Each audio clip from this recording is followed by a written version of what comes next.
వైఎస్ఆర్ ఆసరా జగన్మోహన్ రెడ్డి అధికారంలోకి రాగానే అంటే రాకముందు ప్రకటించారు. 2014 ముందు చంద్రబాబు నాయుడు డ్వాక్రా మహిళలకి సంపూర్ణ రుణమాఫీ చేస్తానని ప్రకటించారు.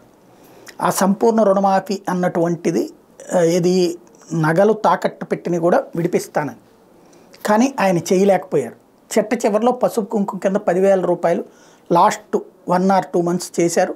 అది కూడా అందరికీ అందలేదు. దాని ఇంపాక్ట్ ఆయన దెబ్బతిన్నారు. అప్పుడు జగన్మోహన్ రెడ్డి డ్వాక్రా రుణమాఫీ చేస్తానన్న దాన్ని పెద్దగా హైలైట్ కాలేదు, కానీ అది అమలు చేసుకుంటూ వచ్చాడు.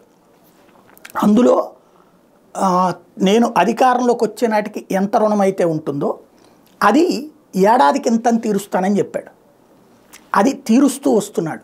ఇవాళ నుంచి మళ్ళీ రాబోయే 15 రోజుల్లో వాళ్ళకి ఆయా డ్వాక్రా గ్రూపులకి అకౌంట్లో డబ్బులు పడతాయి. ఒక 10 మంది కలిపి ఫర్ ఎగ్జాంపుల్ 1,00,000 రూపాయలు తీసుకుంటే ఒక్కొక్క మహిళ 10,000 రూపాయల కింద తీసుకున్నట్టు, అదే 1,00,000 రూపాయలు తీసుకున్నట్టు, 10 లక్షల రూపాయలు తీసుకుంటే తలా ఒక్కొక్కళ్ళు 1,00,000 రూపాయలు తీసుకున్నట్టు వాళ్ళకి 5 దశల్లో 25,000 రూపాయలు చొప్పున పడుతుంది.